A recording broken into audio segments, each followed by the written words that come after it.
Soy Fernando Díaz Villanueva, hoy es 4 de abril de 2023 y esto es La Contracrónica.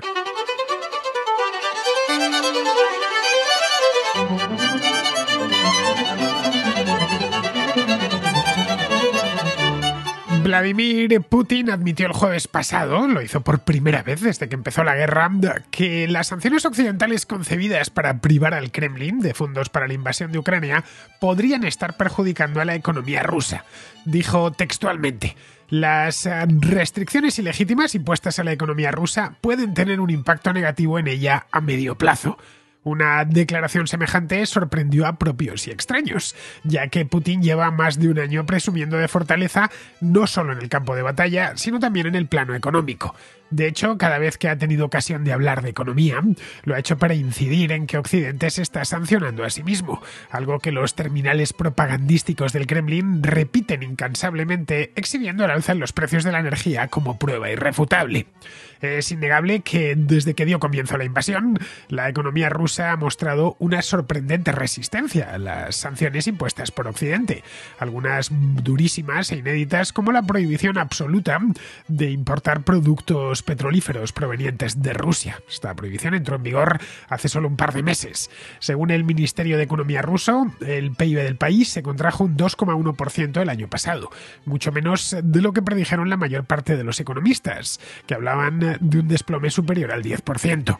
Que Rusia haya resistido el envite se debe al salvavidas que le lanzó Xi Jinping en marzo del año pasado y sobre todo al hecho de que Europa siguió comprando gas e hidrocarburos rusos durante el resto del año, llenando de paso de divisas en las arcas del Kremlin. Lo primero, lo de China, se mantiene e incluso se ha acrecentado.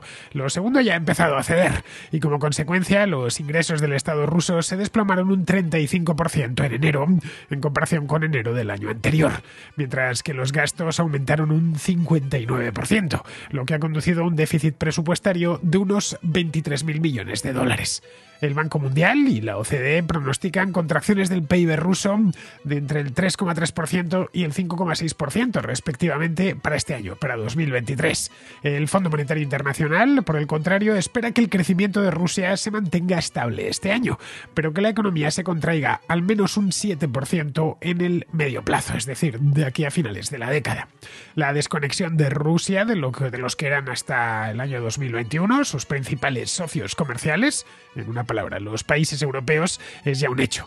Las sanciones, tal y como muchos analistas preveían, actúan como un veneno de acción retardada. Nadie en Occidente puede ya invertir en aquel país sin exponerse a fuertes multas y a problemas de todo tipo. Algo similar sucede con el comercio. Exportar productos a Rusia o importarlos desde allí está plagado de tal número de complicaciones que disuade a la mayor parte siquiera de intentarlo. A Putin le queda la carta china, que es la que está jugando y la que seguirá jugando a fondo. Pero construir una relación comercial y económica, una relación comercial y económica como la que tenía con Europa, llevará algo de tiempo. Entre tanto, la guerra y sus crecientes gastos prosigue. Putin tendrá, antes o después, que aprobar restricciones presupuestarias, algo a lo que se ha negado hasta la fecha para ahorrarse problemas internos. Pero, como le sucede a sus tropas en Ucrania, el reloj juega en su contra, también en el apartado económico.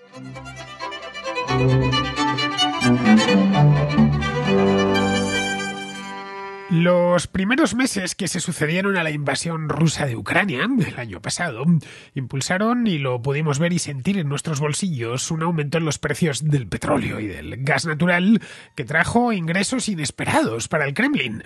Esos días parecen ya haber terminado. La guerra enfila ya su segundo año, empezó en febrero y estamos ya en el mes de abril, y las sanciones en el mes de abril de 2023, quiero decir. Y las sanciones occidentales se han consolidado, han ido aprobándose paquetes uno tras otro desde entonces y ya son muchísimas. Los ingresos del gobierno ruso se están reduciendo y su economía ha cambiado a una trayectoria de menor crecimiento, por lo menos a medio-largo plazo. Las principales exportaciones de aquel país, las conocemos bien, gas y petróleo, han perdido a sus principales clientes. Las finanzas del gobierno, por lo tanto, pues andan metidos en problemas ahora mismo. El rublo se ha dejado pues más de un 20% desde el mes de noviembre con respecto al dólar. La fuerza laboral se ha reducido conforme los jóvenes son enviados al frente o directamente huyen del país por temor a ser reclutados y enviados al frente. En definitiva, que la incertidumbre ha frenado la actividad económica y ha frenado también la inversión empresarial, que en Rusia, pues bastante a menudo, hasta el principio de la guerra, provenía esa inversión desde el extranjero. Sirve esta pequeña introducción de poco más de un minuto como sucinto resumen de la situación económica actual en Rusia. Eso sí, que las previsiones económicas sean malas no significa que eso suponga una amenaza para la capacidad de Rusia para hacer la guerra. Esto por lo menos una amenaza a corto plazo. Ya veremos si esto se prolonga mucho más tiempo. Pero por ahora no van a detener ni mucho menos su campaña bélica por el hecho de que hay algunos problemillas económicas o le está entrando menos dinero de lo que le entró el año pasado. Eso sí, la escasez de ingresos o que hayan disminuido de la manera en que lo han hecho sugiere un dilema cada vez más acuciante sobre cómo conciliar, un dilema complicado, los crecientes gastos militares con los subsidios, los programas sociales, el gasto social en definitiva, que ha contribuido a que Vladimir Putin mantenga a buena parte de los civiles, a buena parte de los rusos, al margen del esfuerzo de guerra. El origen de todo el problema es que Rusia ha perdido a su principal cliente, fruto del mismo error de cálculo que ha convertido lo que se concibió como una intervención quirúrgica, llamémosla así, en una guerra prolongada. No estaba nada de esto, nada de lo que ha sucedido desde el 24 de febrero se correspondía o con lo que pensaba Putin y los generales en el Kremlin que iba a ocurrir. Allí pensaban que esto sería cosa de unos días. Si empezaba el 24 de febrero, pues para el día 1 de marzo la cosa estaría ya más que encarrilada. Que en Occidente se quejarían en la Unión Europea, se quejarían también en Washington, se quejarían en la ONU, emitirían pues sentidos comunicados de condena, pero que a la vuelta de 2 o 3 meses, como el asunto sobre el terreno se resolvería rápido en cuestión de 1 o 2 semanas, pues a la vuelta de 2 o 3 meses aceptarían el nuevo statu quo, como ya había sucedido, en Crimea pues unos años antes, en el año 2014. Eso pilló por sorpresa a sus generales en el campo de batalla, que no se esperaban una respuesta tan enérgica por parte de los ucranianos, pero también pilló a los, entre comillas, generales del Ministerio de Economía y del Banco Central, que habían articulado, por si acaso, una serie de medidas de emergencia para soportar el primer empujón, asumiendo que sería breve. Recordémoslas, se cerró la bolsa de Moscú en el mes de marzo del año pasado, acordémonos, empezaron a sostener el rublo contra viento y marea, empezaron a exigir incluso el pago de los suministros de gas y petróleo en rublos a los países europeos precisamente para eso, para sostener el rublo, pero pensaron que esto duraría poco, apenas un trimestre, quizá un poquito más, que la cosa no pasaría del verano, que esas medidas de emergencia adoptadas en una situación muy especial no se prolongarían demasiado en el tiempo. Putin se planteó, y esto fue desde el primer minuto, incluso antes de que empezase la guerra, se planteó utilizar la energía, estos suministros energéticos, como arma para suavizar la posición occidental. Empezó, ya digo, antes de la guerra, empezó en 2021. Es más, hay archivo al respecto en la contracrónica, porque de esta historia del gas natural ruso venimos hablando, por lo menos en este programa, desde el otoño de 2021, cuando faltaban aún 5 o 6 meses para que esta pesadilla empezase. Empezaron los rusos a restringir los envíos el bombeo de gas a través de los gasoductos para comprobar que, efectivamente, lo comprobaron los rusos rápidamente, que el gas subía y que el gas natural se empezaba a disparar en Europa, que tenía, por cierto, en aquel momento las reservas por los suelos. Vio que la cosa funcionaba bien, que bastaba con reducir un 20% los envíos de gas a través de los gasoductos principales para que automáticamente los europeos empezasen a chillar. Se escudaba en aquel entonces, recordémoslo, en tareas de mantenimiento en estos gasoductos, que faltaba esto, que faltaba aquello, que había una bomba que no funcionaba o que tenía que hacer una revisión general, pero eso le permitió testar de primera mano además el mecanismo de presión, en tanto que Europa importaba en aquel entonces, finales de 2021, en torno al 40% de su gas natural de Rusia, más todavía en el caso de algunos países como los del este de Europa o como por supuesto Alemania, que es la principal economía europea. Tan pronto como el suministro disminuyese, empezaría a subir el precio para particulares y para empresas. Eso desencadenaría protestas, malestar por parte de los habitantes de Alemania y de Europa Occidental, y los gobiernos europeos patalearían mucho en la ONU y en el Parlamento Europeo en Estrasburgo, pero luego a la hora de la verdad mirarían hacia otra parte. No querrían más problemas, no querrían verse metidos en problemas en casa. Y más cuando coincidió con un repunte inflacionario como el del año pasado a principios de 2022. Hoy ya nos hemos habituado, bueno, uno nunca se habitúa del todo a vivir con los precios subiendo tan deprisa, pero el año pasado nos sorprendió que la inflación, que la teníamos completamente olvidada a partir ya del mes de enero-febrero, se veía ya en las tiendas, veíamos que subían los productos de una semana para la otra. Esto lo vimos en toda Europa Occidental, en algunos países con muchísima fuerza, como fue el caso de Alemania. Se juntó una cosa con la otra y pensó que esto iba a funcionar. A total, en el mes de octubre o en el mes de noviembre, solo una pequeña rebaja en los envíos de gas había hecho que todo el mundo protestase y que empezasen a plantearse qué es lo que se estaba haciendo mal con el Kremlin, qué problemas había con Rusia, y si había esos problemas, pues había que resolverlos cuanto antes. En una palabra, que llegado el momento, los gobiernos europeos dejarían caer a Ucrania para no verse con problemas en casa. En el Kremlin sabían que su principal cliente, que es, o era mejor dicho, la República Federal de Alemania, ni siquiera tenía plantas de regasificación en la costa, por lo que no podía abastecerse, no iba a poder abastecerse en el corto plazo a través de metaneros. Este es un tema del que también hemos hablado mucho aquí en la Contracrónica. Si no respondían a la primera, pues lo harían a la segunda, cortando el suministro, cosa que sucedió en otoño. El plan, como vemos, parecía impecable. No podía salir mal. Si no reaccionan rebajándoles el suministro un 50%, pues vamos al siguiente paso, que será cortárselo por completo. Pero el plan, que no parecía que no podía salir mal, salió mal. Los gobiernos europeos, en lugar de dejar caer a Ucrania, actuaron rápidamente para encontrar nuevas fuentes de gas natural y petróleo, al tiempo que aprobaban, recordémoslo, fue hace solo unos meses, medidas de ahorro de urgencia y, bueno, llenaban hasta arriba sus reservas. Al haber estallado la guerra en el mes de febrero, finales de febrero, ya casi el mes de marzo, no tardó en presentarse la primavera. El consumo de gas natural en Europa, pues como pasa en Norteamérica o en cualquier lugar del hemisferio norte, está muy marcado los máximos de consumo durante el invierno, que es cuando hace más frío. El gas natural es muy habitual en las calefacciones. A partir del mes de abril, primero en el sur de Europa y luego ya más en el norte, las calefacciones se empiezan a apagar. Se sigue consumiendo gas natural para generar electricidad, pero no se consume tanta cantidad. Que llegase la primavera, la del año pasado, en abril, el mes de mayo, permitió que los europeos pudiesen tomarse el lujo de ahorrar, de prescindir de esas importaciones rusas, de buscar, si tuvieron tiempo también, de buscar alternativas en Qatar o en los propios Estados Unidos. Es decir, que hasta el timing en este aspecto a Putin no le salió mal. Le salió mal. Así, de haber invadido Ucrania en el mes de finales de octubre, principios de noviembre, hubiera sido distinto, porque hubiera pillado Europa muy baja de reservas y a principios del invierno. Bien. Esto era lo que tenían pensado y lo que directamente no salió. Entre tanto, los precios del gas evidentemente se dispararon, disparando también la factura de la luz para todos los europeos. Pero a finales de año, y si echamos un vistazo y dejamos correr el tiempo, lo que observamos es que el precio del gas y del crudo ya había descendido de nuevo, con la entrada, obviamente, de nuevos proveedores en el mercado. Tengo los precios, por ejemplo, delante. El gas natural estaba en octubre del año pasado incluso más barato que en el mes de febrero, cuando se produjo la invasión. Respecto al petróleo, el barril Brent, que es el de referencia en Europa, tocó techo a principios de junio, a unos $120, y empezó a descender pues hasta situarse en el entorno de los $80, que es donde se encuentra actualmente. $80 es lo que costaba el barril Brent en noviembre de 2021, que es cuando empezó Vladimir Putin a acumular tropas en la frontera con Ucrania.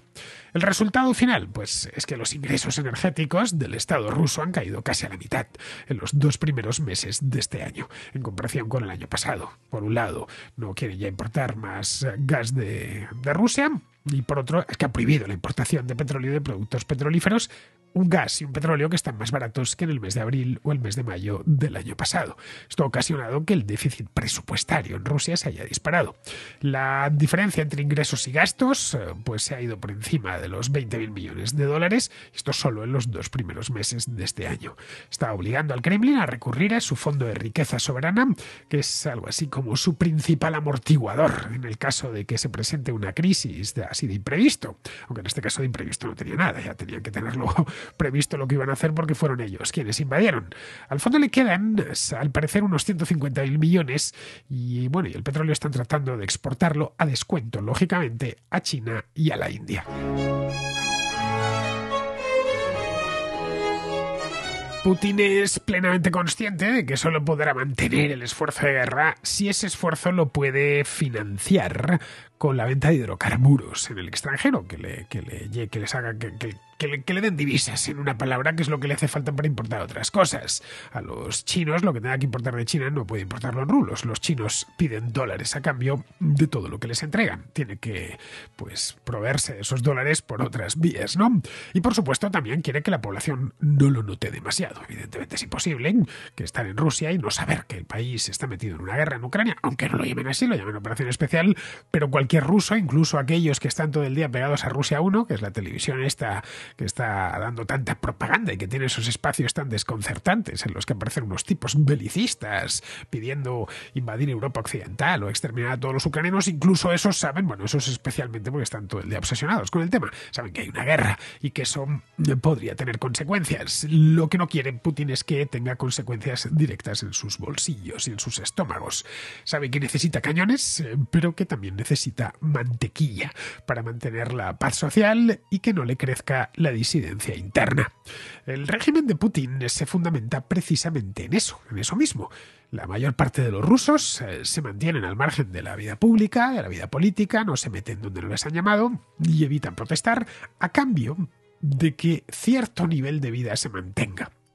Cualquier cosa menos dejar los estantes de los supermercados vacíos, por resumirlo mucho.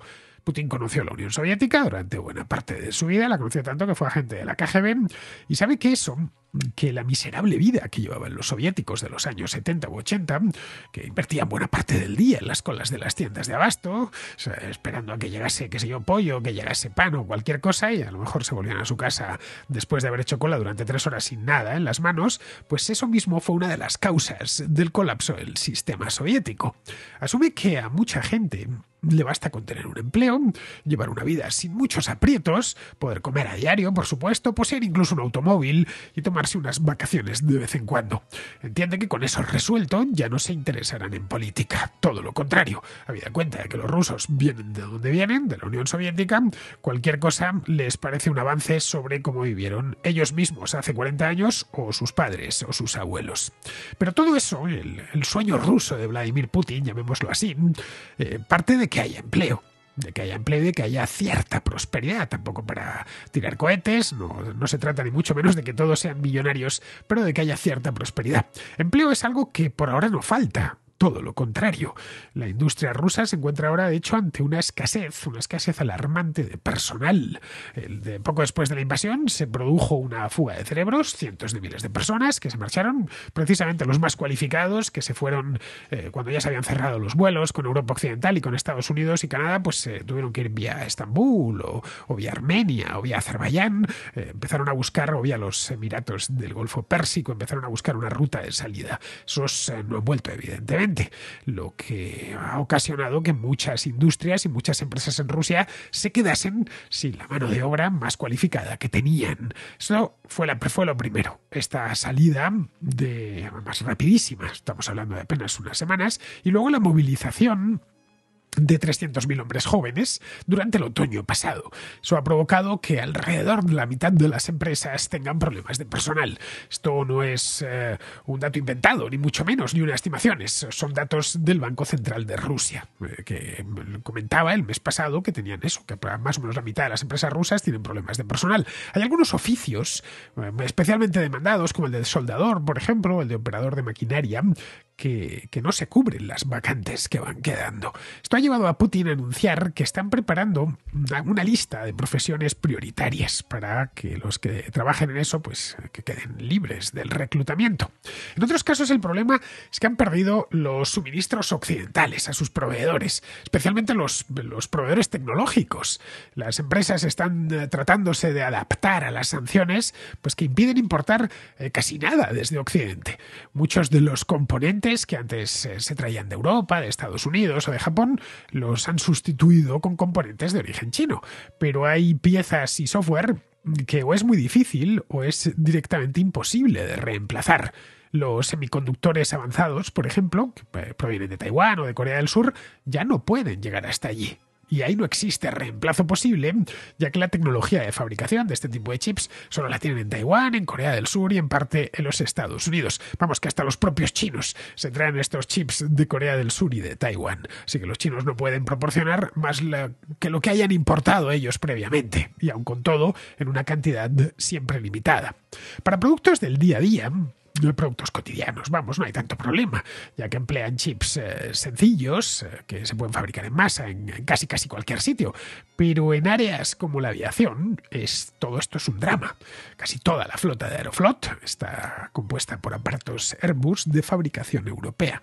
En septiembre, esta compañía, que es la aerolínea de bandera de la Federación Rusa, encargó a Yakovlev más de 200 aviones, de un golpe, 240 creo, aviones Irkut MC-21, para sustituir a los Airbus de la familia 320.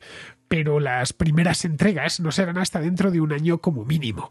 Digo como mínimo porque buena parte de los componentes del MC-21, como la aviónica, por ejemplo, provenían de proveedores occidentales. Claro, ahora mismo no tienen acceso a ellos, así que fabricarlos en Rusia es imperativo. Y esto, evidentemente, pues no se puede hacer. Estamos hablando de componentes sofisticados y de software sofisticado, y esto no se puede hacer de hoy para mañana. Incluso un año es poco tiempo. De hecho, este avión, el Irkut MC-21, hizo su primer vuelo, su vuelo inaugural, lo hizo en 2017, y la compañía, la empresa que lo fabrica, Yakovlev, no tenía pensado ponerlo en el aire hasta pasada la mitad de la década. De hecho, están acelerando todo lo que pueden, y aun con todas, también tienen que ir sustituyendo los componentes, que eran muchísimos, que se estaban trayendo de Europa Occidental o de Estados Unidos. Por lo tanto, se esperan retrasos. Es posible que dentro de un año todavía no hayan entrado en producción sí, pero no estén todavía en servicio estos Irkut MC-21, o quizá es algo tan prioritario que los van sacando como puedan. En el caso de la aerolínea S7, que es la segunda más importante del país, le sucede algo parecido. Todos sus aviones, salvo unos cuantos Embraer de fabricación brasileña que tiene para trayectos cortos, el resto son todos Airbus o Boeing. Dependen de unas piezas y un software que solo se fabrica y solo se desarrolla en Occidente. En el sector petrolero pasa lo mismo. Los equipos necesarios funcionaban en buena medida gracias a la tecnología occidental.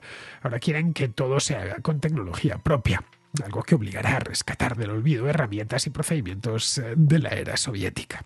La autarquía rige también en la industria militar, más que ninguna otra. Claro, este fue el primer objetivo de las sanciones. Buena parte del crecimiento de la producción industrial del último año en Rusia proviene de las fábricas de armas, de municiones, de complementos militares como ropa o calzado o cascos de batalla.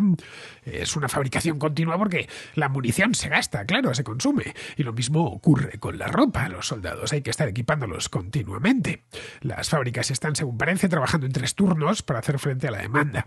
La estadística del gobierno, la que ofrece el gobierno ruso, no desglosa la producción militar, tan solo informa de bienes metálicos acabados. La producción de estos bienes, claro, evidentemente está todos los bienes metálicos acabados, no solo los tanques o los jeeps destinados al frente, ¿no? Pero bueno, nos permite hacernos una idea indirecta. La producción de estos bienes ha crecido un 7%. El año pasado creció con respecto al anterior. La producción de productos electrónicos y ópticos, otro apartado en el que caben también suministros militares, aumentó un 2% en 2022. Y entre noviembre y enero creció un 40%. En comparación con el año anterior. La producción de automóviles, por contra, cayó alrededor de un 45% de 2021 a 2022. Como vemos, hay prioridades. Pero no olvidemos que fabricar armas, municiones y uniformes no es un crecimiento real. No se desarrolla la economía, ni atiende más demanda que la del propio Estado para mantener la guerra en marcha. El año pasado, Rusia logró evitar lo peor, en una palabra. Al principio corrió en su auxilio el alto precio de la energía a escala mundial, el PIB cayó solo un 2,1%, como os decía en la introducción. Esto, según datos oficiales, esto es mucho menos de lo que algunos pronósticos habían dicho. Hablaban de una caída de más del 10%.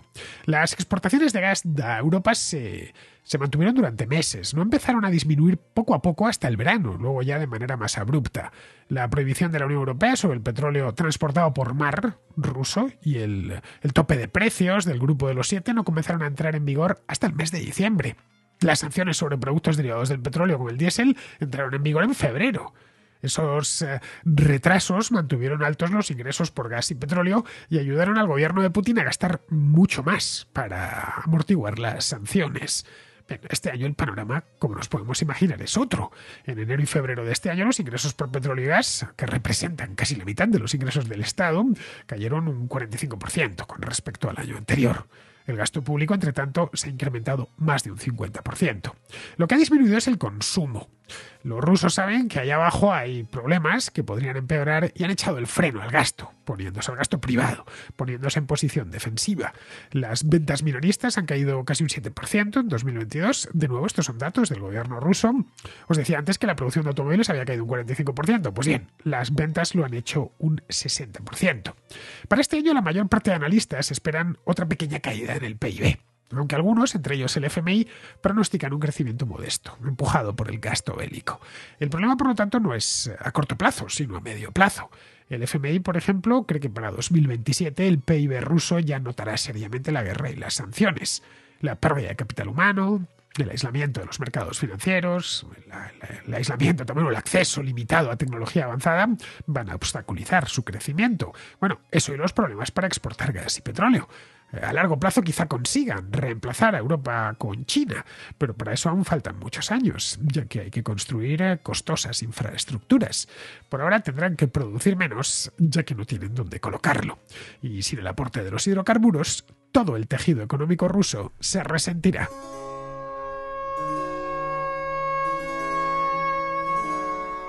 Vamos con la contrarréplica. Empezamos con Mario, que nos habla de Humza Yousaf, el nuevo primer ministro de Escocia, y más concretamente el hecho de que sea hijo de pakistaníes. Para él esto no es más que un síntoma de que se está acelerando esto de la sustitución étnica de la que habla mucha gente. Ante todo, darte las gracias por tus tan interesantes programas y por estar siempre abierto a debatir de cualquier asunto y demás. La verdad es que es un placer escucharte y en vez de dedicar el tiempo a cuestiones menos constructivas como ver Telecinco y demás. Mi mensaje va a ser cortito, ¿vale? Iba enfocado al tema que habéis tratado sobre el primer ministro de Escocia, y el SNP escocés y la política del Reino Unido. En concreto quería centrarme en el tema que surgió a raíz del concepto de integración, de inmigración integrada y demás. Se trató como algo positivo, como algo que debemos perseguir y buscar en el resto de sociedades europeas. Y yo en mi caso, que te hablo como antropólogo y como joven que vive en el sur de Madrid, como te decía, te puedo asegurar que este hecho es totalmente falso. En la mayoría de los casos al menos, ya que la situación de inmigración y de sustitución étnica que está viviendo Europa no es nada de lo que alegrarse ni enorgullecerse. Creo que estamos en una situación en la que personas de cultura totalmente ajena a la nuestra y que no se sienten parte de nuestra sociedad, ni de nuestra historia, ni de nuestra comunidad, en definitiva de nosotros mismos, ya tienen la nacionalidad española, por supuesto nacionalidad política de DNI, y que poco a poco están sustituyendo a la población local. Evidentemente la inmigración va a existir siempre habrá personas que emigren de unos países a otros por diferentes motivos, ya sean económicos, por huir de guerras, por situaciones personales, pero la sustitución étnica a la que nos estamos viendo abocados y que provoca que primeros ministros de países europeos no sean europeos, no creo que sea nada positivo. No podemos decir que una persona esté integrada en nuestra cultura solo porque haya avanzado en el escalafón político. Podemos decir que está integrado en el sistema democrático o que se ha beneficiado de cómo están constituidas nuestras constituciones y nuestras sociedades políticamente. pero no que sea algo positivo, ya que, como te decía, soy antropólogo y la integración te puedo asegurar que no es tal. Y tampoco es posible si la mayor parte de la población de aquí a un par de décadas posee otra cultura y otro origen que no es el de la nación de acogida.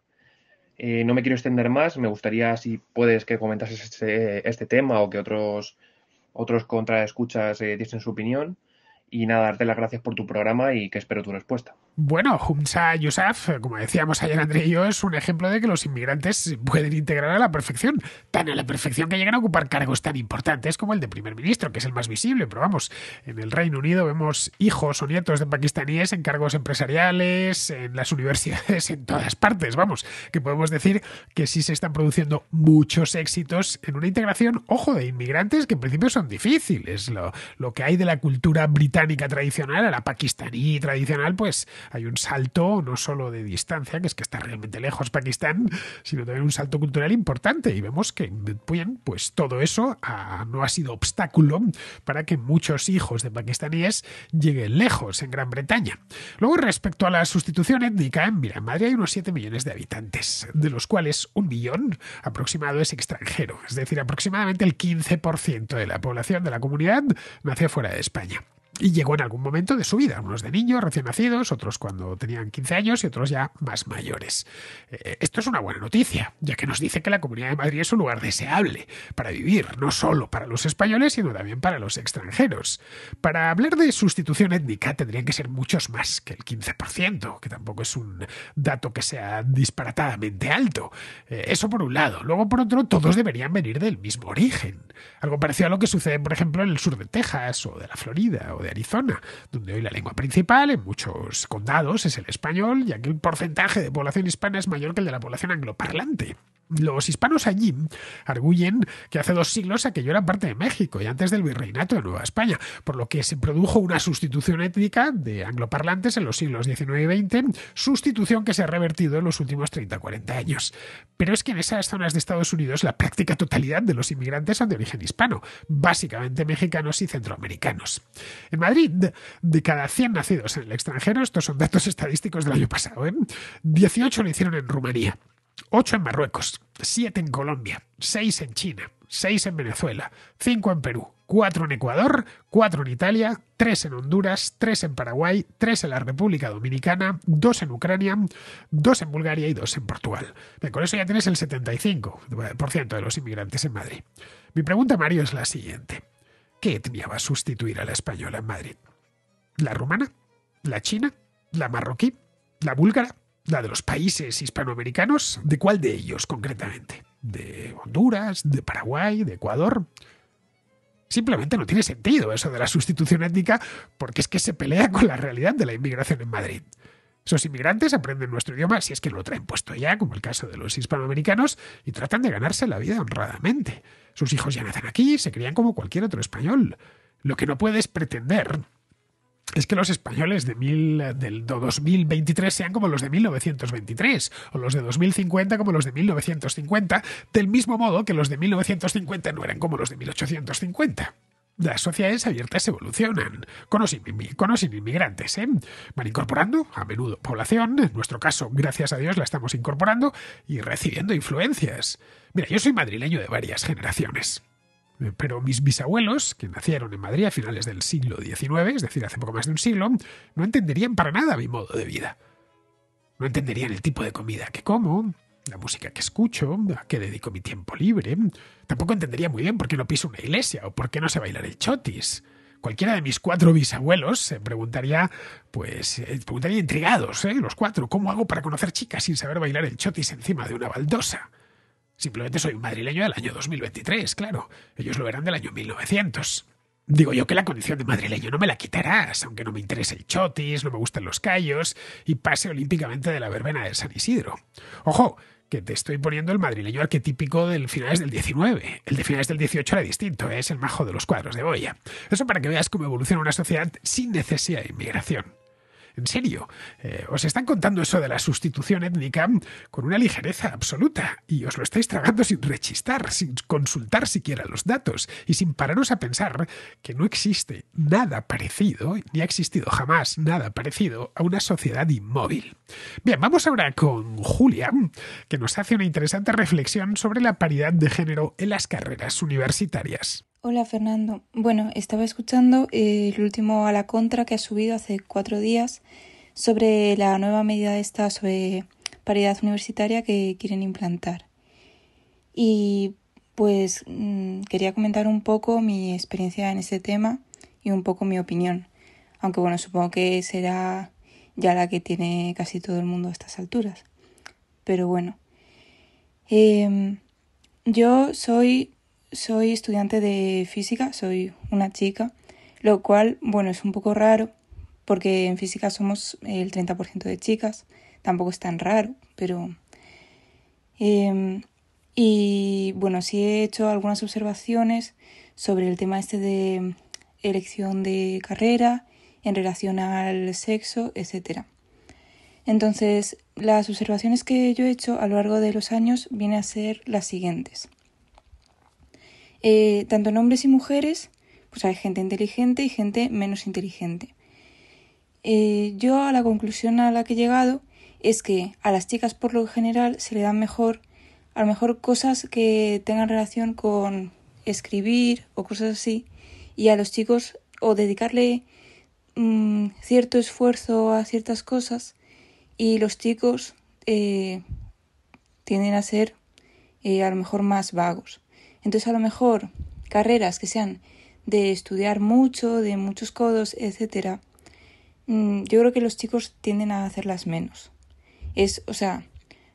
Bueno, supongo que a lo mejor son un poco prejuicios, pero es un poco la experiencia que he ido, por los casos que he ido viendo.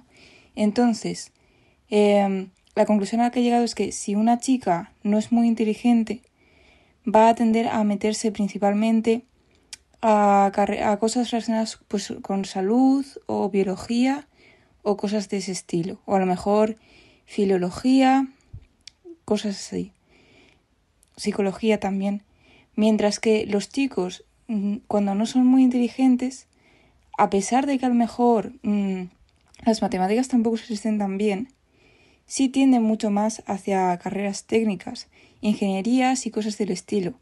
Simplemente porque a lo mejor les da más pereza imaginarse empollándose pues muchísimos textos, ¿no?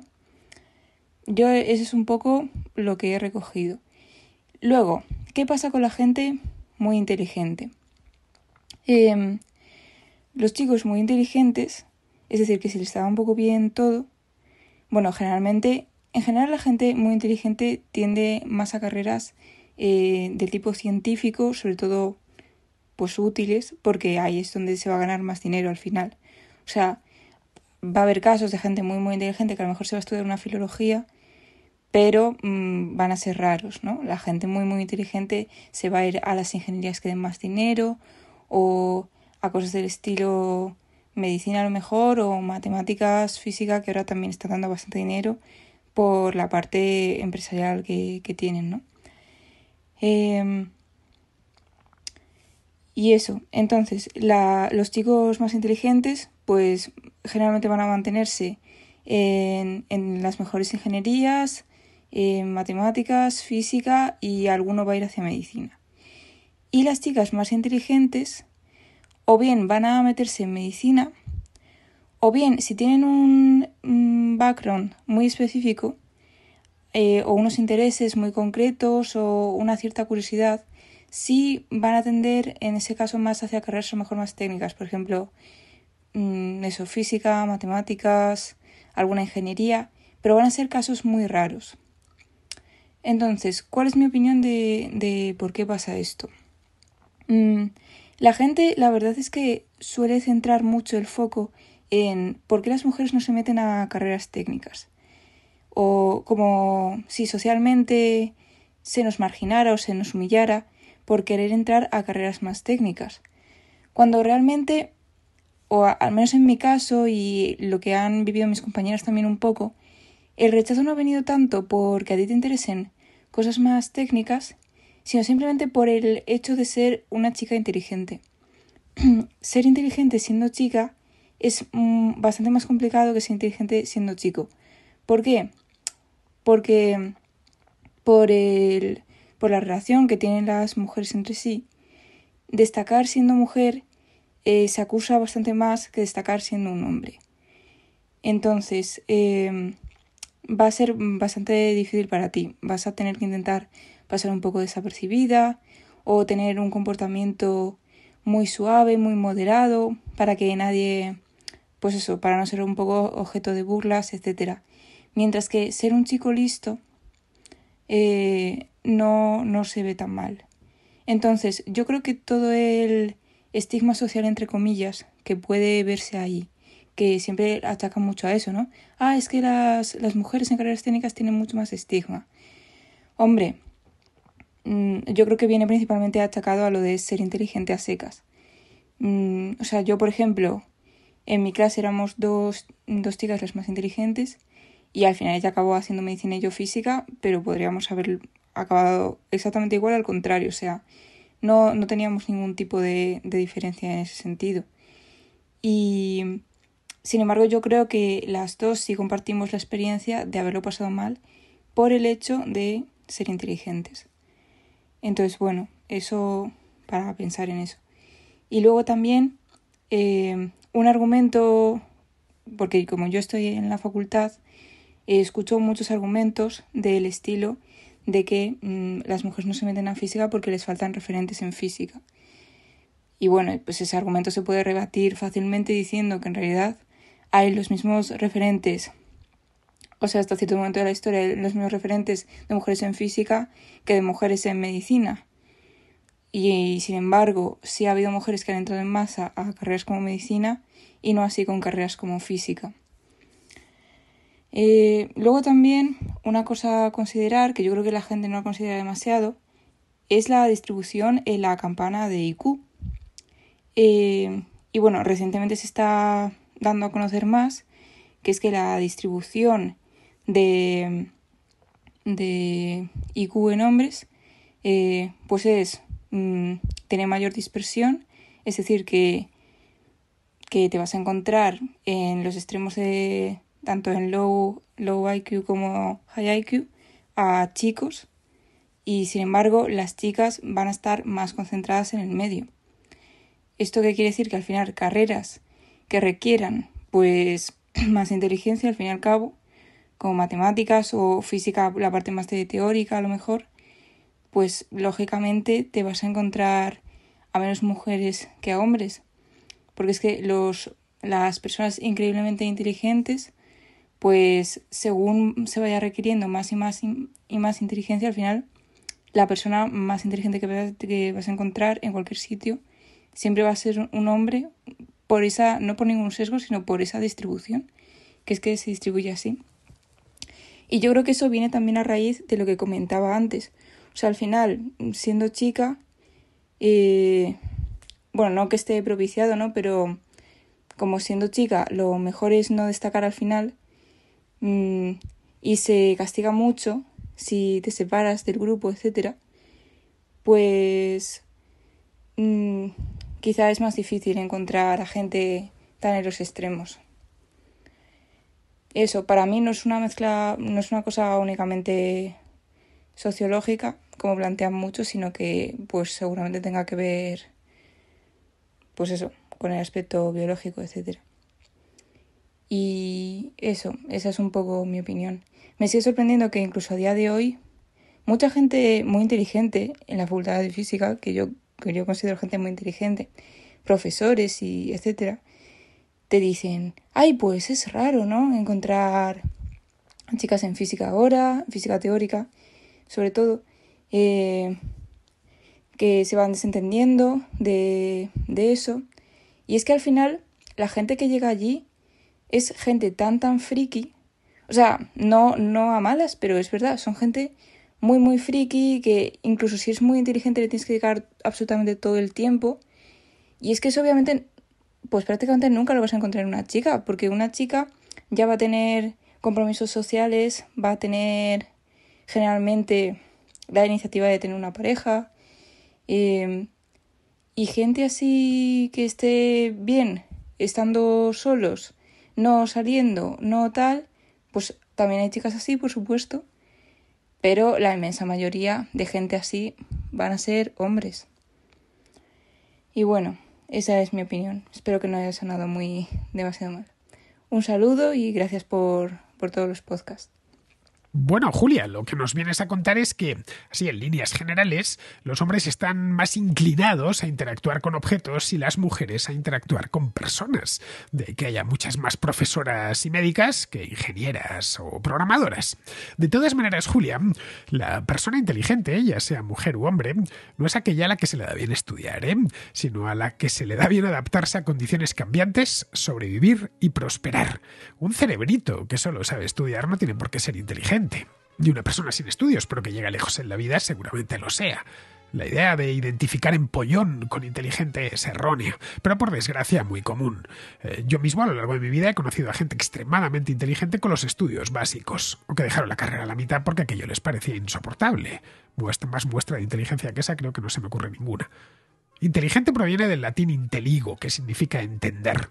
Inteligente es el que entiende. Pero no el que entiende la relatividad general de Einstein, sino el que entiende el entorno que le rodea, aprecia y distingue los matices de ese entorno y sabe ponerlo todo a su favor. Eso es una persona inteligente, no uno que haya terminado la carrera, ni que tenga cum laude, ni nada de eso. Sí que revisa la idea esta de inteligente, de que es el que saca buenas notas. No, ese es el empollón, ese es el que clava codos, que está muy bien para ciertas cosas, como llegar a abogado del Estado o algo así, pero nada más, no significa que sean inteligentes, ni muchísimo menos. Si no, Amancio Ortega sería, que no tiene estudios, como bien sabes, sería muy poco inteligente y, sinceramente, Julia, no creo que sea el caso.